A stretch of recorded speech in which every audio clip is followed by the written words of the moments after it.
Olá, pessoal. Estamos iniciando aqui mais um podcast Femilênio. Estamos aqui com a professora Ana Paula e o tema de hoje é infecções sexualmente transmissíveis. Olá, Ana Paula, tudo bem? Olá, boa tarde a todos. Estou aqui disposta para a gente tirar algumas dúvidas e ampliar o nosso conhecimento. Ok. Primeira pergunta: como que as infecções sexualmente transmissíveis podem afetar a nossa saúde? As doenças sexualmente transmissíveis se dão através do contato das mucosas.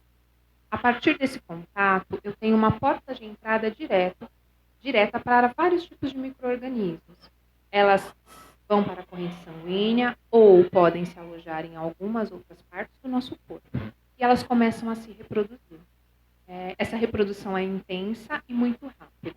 Após essa reprodução, é que nós vemos as manifestações dessa infecção. Ok. Quais são as principais infecções sexualmente transmissíveis? As mais presentes na população brasileira: gonorreia, sífilis, HIV e outras do trato feminino. Tá? São as infecções que afetam aí as trompas, o útero, os ovários. Certo. E alguma dessas tem cura? Sim, determinados tipos de bactérias e vírus, a ciência já conhece vários medicamentos que podem aí ajudar nesse processo de eliminação desses corpos estranhos. Quando eu consigo essa eliminação, eu tenho uma cura por completo. Agora, tem alguns vírus que têm aí um poder metabólico diferenciado, que é o caso do HIV, e por causa dessa ação diferenciada, eu não consigo eliminá-lo do meu corpo por completo. Eu consigo reduzir a quantidade. Quanto menor for a quantidade do vírus, mais qualidade de vida eu terei. Então, os aidéticos, que a gente chama, faz um tratamento e medicamento de uso contínuo. Esse medicamento mata uma parte do vírus e eu consigo ter um tempo de sobrevivência. Certo. E de que forma podemos contrair essas infecções sexualmente transmissíveis? Essas doenças são de transmissibilidade. Então, é de pessoa para pessoa. Esses vírus já existem na humanidade há centenas de anos. Muitos deles passaram por métodos evolutivos e eles se dão de pessoa para pessoa.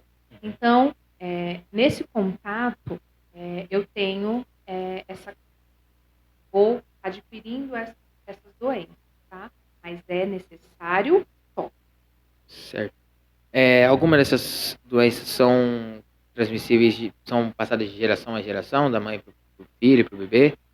Sim. Se a pessoa doente do sexo feminino não cuidar dessas infecções, isso passa diretamente para o bebê. De que forma? No parto normal.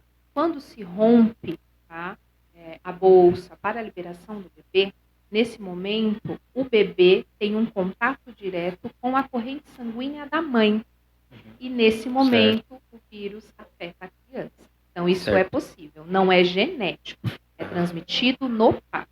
Certo. E todas as infecções sexualmente transmissíveis são passadas pelo parto? Tem algumas que não são passadas pelo parto? Se ela for tratada antes com os antibióticos e as medicações adequadas e for eliminada, o bebê está salvo.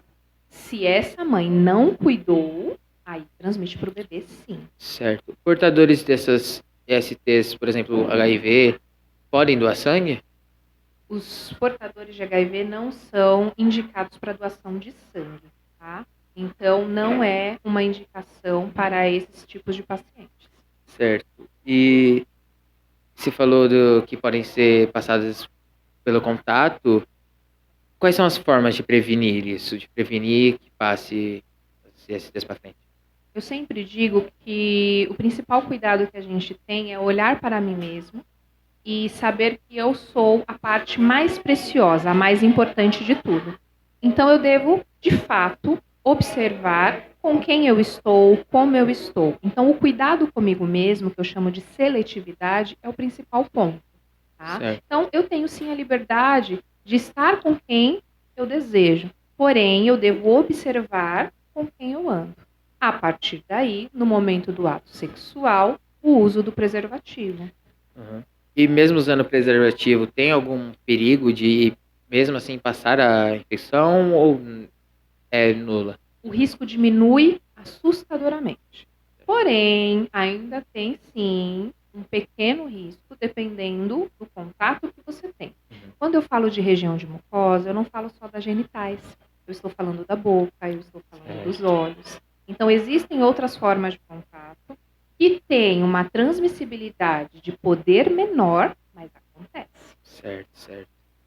E então o preservativo é a principal forma de prevenir isso. Sim, certo. O preservativo é o que a gente tem que ter como um cuidado. Assim como nós já adquirimos na nossa sociedade alguns cuidados básicos e que todo mundo faz e que é natural, quando você fala para alguém que é importante escovar os dentes para limpar os dentes depois das refeições, isso é muito natural. Eu falo isso até para uma criança, como ela escuta dentro da casa dela e ela vê os outros fazendo, isso é natural. Então, o uso da camisinha na nossa sociedade, ele tem que se tornar algo muito leve, tá? Algo que faça parte da nossa vida, né? Eu carrego na minha bolsa a minha escova de dente, a minha pasta de dente, porque eu fico longos períodos fora de casa e eu escovo os meus dentes. Qual é o preconceito de eu ter dentro da minha bolsa? Certo. E mesmo se o parceiro não tiver HIV, tem algum risco de não usar a camisinha? Tem algum perigo? Sim, porque quando a gente fala dessas infecções sexualmente transmissíveis, eu estou falando de pelo menos mais de 30 vírus conhecidos, mais de 30. Aí eu tenho as bactérias e fungos, protozoários. Então o risco ele vai só se ampliando. Então o uso do preservativo não é para evitar só a gravidez e só o HIV, que é a forma mais grave de infecção. Existem várias outras. Então, para ter uma consciência tranquila, o ideal é o uso do preservativo em todas as relações sexuais. Certo. Falamos do preservativo, que ele é uma das principais, um dos principais motivos para não passar a DST para frente, a IST para frente, mas a educação sexual nas escolas interfere bastante nisso? Com certeza. Né? Quando a gente fala de cidadãos formados, quando a gente fala de uma pessoa com conhecimento adquirido, essa pessoa que se cuida tem uma probabilidade muito baixa de transmitir uma doença ou de adquiri-la. Agora, se eu não tenho esse cuidado, essa educação, que vem do ensino fundamental e vai perpassando aí por todos os níveis escolares, eu tenho uma pessoa que ela não sabe o que faz. E como eu tenho algumas ISTs que não são sintomáticas, ela pode estar transmitindo doenças inconscientemente, sem saber. E as vacinas para... Existem vacinas, né, para infecções sexualmente transmissíveis? Hoje eu tenho disponível na rede pública de saúde apenas uma vacina. Vocês já devem ter ouvido, que é a do HPV. Essa vacina foi desenvolvida, tá, com o intuito aí de bloquear, né, a manifestação e a reprodução de um tipo de vírus. Ela deve ser tomada pelas meninas, tá? Ela é uma vacina direcionada ao público feminino e tem que acontecer na primeira infância, antes do término da puberdade e também antes das relações sexuais. Qual que é o princípio? Eu tenho que tomar a vacina antes de ter contato com o vírus. Se eu já tenho o vírus dentro de mim e tomar a vacina, não adianta nada. Certo. Então, esse é o público-alvo e essa é a única que a gente tem no sistema de saúde que foi desenvolvida. Existem pesquisas para outras? Existem. Mas aí a gente não teve nenhum resultado ainda concreto para trazer isso para a gente. Certo. E quais são os riscos mais comuns que as ISTs oferecem a gente?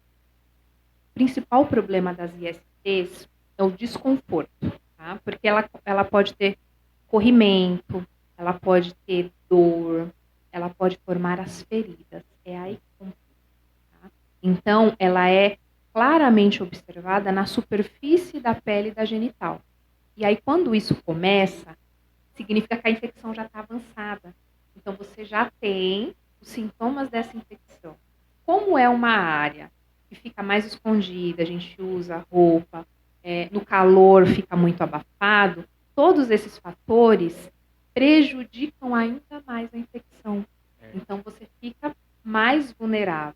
E aí, quando você deixa chegar nesse nível e vai até o posto de saúde ou vai pedir ajuda, você vai começar o tratamento. Mas Aham. existe um tempo para que o seu corpo se restabeleça. Quais são, sobre as DSTs, tem muitos mitos ainda que existem hoje em dia. Sabe informar quais são os principais mitos que as pessoas que passam? Eu posso te dizer sobre as dúvidas que acontecem ao meu redor, né? O principal mito que eu escuto e sempre me perguntam nas aulas é sobre a cura do HIV. O HIV não tem cura. Ele tem um tratamento que auxilia essa pessoa a melhorar a sua qualidade de vida e ela vai ter um tempo de sobrevida. Ou seja, ela vai sobrevivendo aos poucos.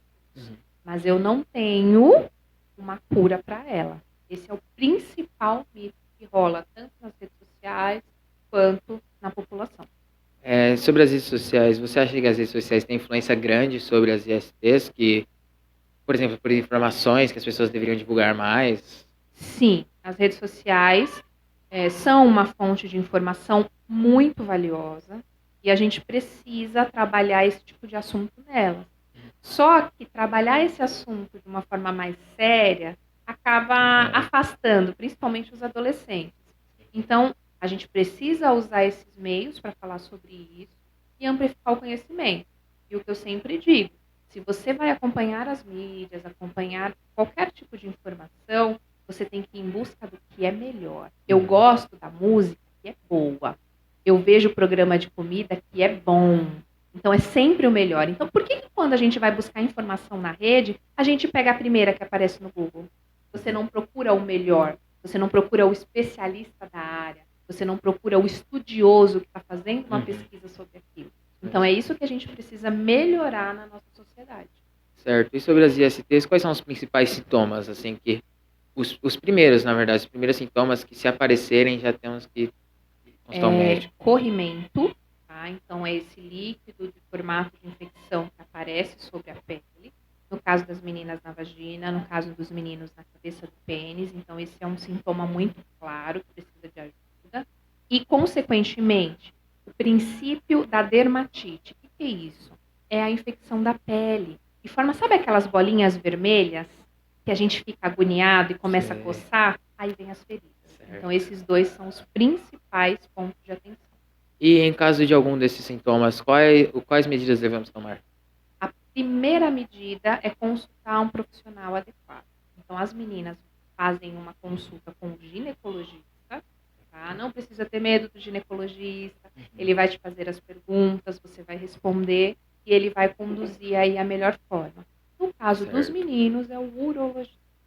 Então, ele vai até o especialista, ele analisa, solicita exames, se for necessário, e vai dar continuidade ao tratamento com as medicações. Perfeito. Acho que encerramos o assunto de infecções sexualmente transmitíveis. Agora vamos falar um pouco mais sobre a sua vida. Quais faculdades você fez? Você é formada em ciências biológicas. Tá? Então, a minha formação inicial é em ciências biológicas, e aí abrange um pouquinho aí do universo da natureza, do ciclo e das interações que existem entre todas as espécies. Certo. E seu sonho desde criança é trabalhar nessa área de biologia e ciência? O meu sonho inicial sempre foi direcionado à área da saúde.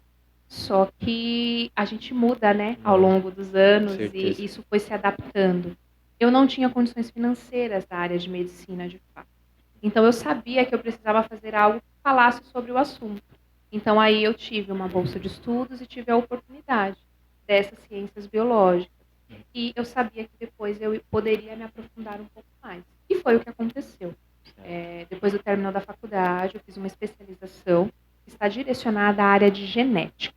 Tá? Então, eu estudei sobre biologia molecular e citogenética, que é aí o estudo para princípios de todas as doenças. Tá? Certo, e essa é uma área muito ampla. É muito difícil ingressar nessa área, para quem quer começar é muito difícil, tem poucas oportunidades, como é? Ela é uma área, na verdade, que precisa de muitos profissionais, porque quando a gente fala de interação do meio ambiente e de saúde, A gente precisa. Se a população cresce, nós precisamos de profissionais nessas áreas. Para ingressar, tá, não é difícil. Nós temos hoje, então, na rede, nas faculdades e universidades públicas, acesso direto a esse curso. Depois do curso, como ele é muito amplo, você vai cuidar aí da sua mente, buscar aquilo que você mais gostou e fazer a especialização. Certo. E quanto tempo de faculdade? A faculdade que você fez, pelo menos, foi de quanto tempo? As ciências biológicas são 4 anos, tá? Então é o padrão de formação bacharel, 4 anos. Para a licenciatura é 3. Só que a licenciatura ela te limita para a educação. Então é aquele profissional que sabe que vai trabalhar apenas com educação. A maioria faz os 4 anos do bacharel e depois escolhe o seu caminho de acordo aí com as facilidades. E quais as principais dificuldades de um profissional nessa área? As principais dificuldades do profissional na área de ciências biológicas hoje, que eu vejo, é apoio à pesquisa.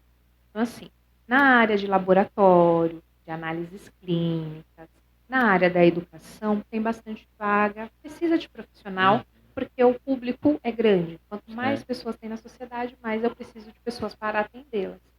Mas na área de pesquisa, nosso país tem muitas dificuldades e a gente precisa muito.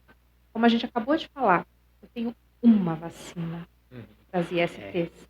E só de vírus eu tenho mais de 30. Por que a gente não conseguiu desenvolver essas vacinas até hoje? Exatamente, né? A falta de pesquisa nessa área é realmente muito grande. E como podemos ajudar essa área a crescer, então, nessas pesquisas? Tem alguma coisa que possamos fazer? Os estudantes, ingressantes dessa nova área, né, têm aí um grande caminho, precisam se especializar, precisam buscar as fontes confiáveis, procurar esses projetos de pesquisa que são escassos, mas que existem, lutar por novos, porque a nossa sociedade ela só vai ter mudança se a gente brigar por o que tem dentro dela. Então a gente tem que brigar por esses projetos de pesquisa para que as coisas melhorem. Certo. Professora, a senhora tem algum recado para passar para os alunos e para os espectadores desse vídeo? O que eu posso dizer é só reforçar o trabalho que a gente tem feito aqui, né? Hoje foi um dia específico para início desse trabalho. Nós vamos fazer mais algumas atividades envolvidas. Então, a ideia não é incentivar ou fazer alguma analogia inadequada à educação sexual. A nossa ideia é conhecimento, passar os dados, passar as informações, gerar um conhecimento adequado para que cada um possa cuidar de si, tá? Cuidando de mim, eu também cuido dos outros. Certo. Para quem não sabe, hoje, dia 11 de outubro, tivemos diversas palestras na escola sobre saúde, sobre bem-estar, autocuidado. Então, por isso a presença da professora é uma grande representante. E é isso, pessoal. Vamos acabando aqui mais um podcast Family Millennium, curado pela professora Tuane e pelo professor Josias. É isso, muito obrigado, professora. Boa tarde a todos, obrigada.